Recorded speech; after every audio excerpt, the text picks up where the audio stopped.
No vídeo de hoje eu vou falar um pouquinho sobre divórcio. Você sabe qual é a melhor opção para seguir em um momento tão difícil? Se é o divórcio amigável, se é o divórcio judicial. São tantos nomes em um momento tão delicado da vida que é normal ficar perdido. Se você conhece alguém que está passando por essa fase, ou se você mesmo está passando por essa fase, fica até o final do vídeo que eu prometo te ajudar a escolher a melhor forma de resolver esse problema. Eu me chamo Isabela Siqueira, eu sou advogada associada aqui no escritório Schaefer & Souza, Advogados Associados, e seja bem-vindo ao nosso canal. Já se inscreve aqui embaixo para não perder nenhuma novidade jurídica e curte o vídeo para dar aquela força. O divórcio por si só já é uma situação que envolve muito desgaste. Quando o casal ele decide não conviver mais junto, surge uma série de burocracias, várias dúvidas e questões que precisam ser resolvidas. Existem duas principais formas de resolver o divórcio: de forma amigável ou consensual, ou de forma judicial, que aí tem a presença do juiz, né? Cada uma tem sua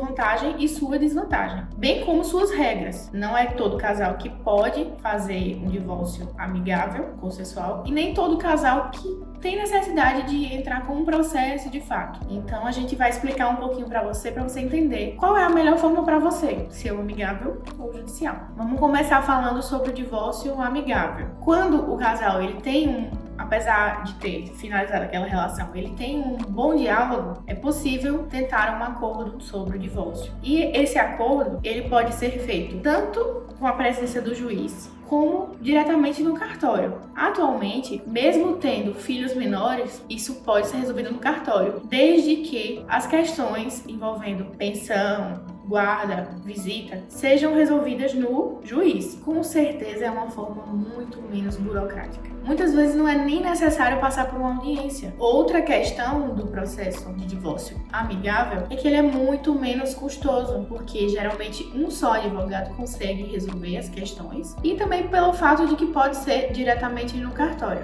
Outro ponto muito importante é que as próprias partes, elas tomam para si uma responsabilidade e uma autonomia sobre a decisão do seu futuro. Eles não precisam de um terceiro, que é o juiz nesse caso, falando como vai ser a divisão de bens, como é que vai ficar o valor da pensão. O ex-casal, ele é o protagonista desse divórcio. Então a vontade das partes, ela vai ser soberana naquilo que for permitido por lei. E agora, em agosto de 2024, saiu uma resolução, a resolução número 571, falando sobre a possibilidade de fazer o divórcio extrajudicial, mesmo tendo a presença de filhos menores. Antigamente não podia ser feito. O divórcio em cartório só podia ser feito se houvesse consenso entre as partes e não houvessem filhos menores. Hoje em dia isso já é possível, mas é tema para outro vídeo. Então, para finalizar, é um processo mais rápido, mais barato, menos desgastante, e você é o próprio protagonista das suas decisões. Temos regras, né, que precisa de um advogado, não pode ser feito sem a presença do advogado, mas a gente sabe que não são todos os casais que chegam a esse acordo. E é aí que entra o divórcio judicial, quando o casal ele não consegue se comunicar, um discorda sobre uma coisa, o outro discorda sobre outra, e aí precisa realmente da intervenção de um terceiro, que é o juiz. Então o juiz ele vai analisar ali todas as provas, todos os fatos e vai decidir sobre a guarda, sobre a divisão de bens, se vai ter pensão para o ex-marido, para a ex-mulher, qual o valor da pensão para os filhos, como é que vai ficar todas essas questões. Na prática, ele é um processo desgastante e demorado, mas às vezes não tem o que fazer. O casal ele realmente não consegue entrar nesse acordo e essa é a única opção. Como eu falei, ele demora mais, ele é mais custoso, tem um maior desgaste emocional, porque vai ter audiências, contestações, enfim, todo aquele rito processual que se estende aí ao longo dos anos. Na prática, quando há filhos, o juiz ele vai analisar quanto que aquela criança gasta por mês, quanto a mãe ganha, quanto o pai ganha. Ele vai fazer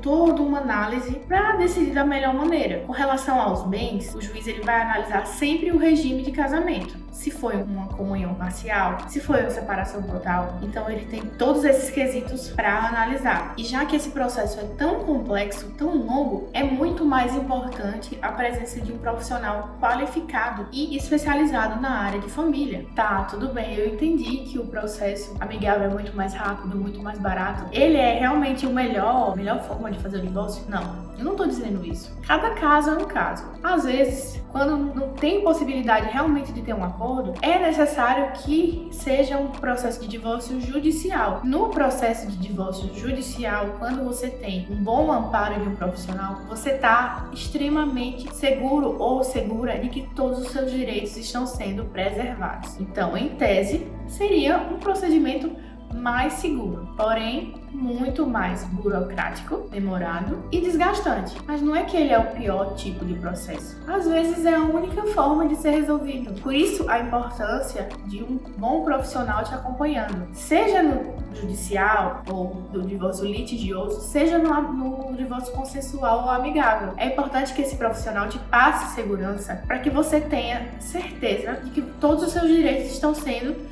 resguardados. Então, agora que você já sabe como é que funciona mais ou menos o divórcio consensual ou amigável e o divórcio judicial, é importante que você entenda também a importância do profissional que está te acompanhando. Primeiro ponto, se você contrata um advogado especialista, você coloca nas mãos dele uma coisa muito importante sobre a sua vida, o fim de um relacionamento, principalmente quando há filhos, quando há bens.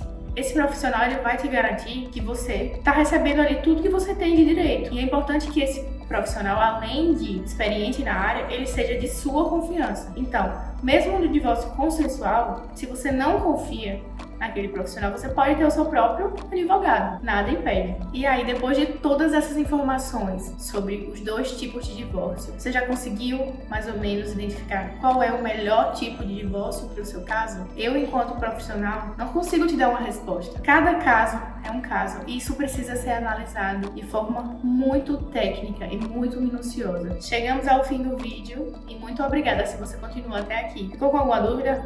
Pode comentar aqui embaixo que a gente te responde. Segue a gente no Instagram para não perder nenhuma dica jurídica. Tchau, tchau e até o próximo vídeo.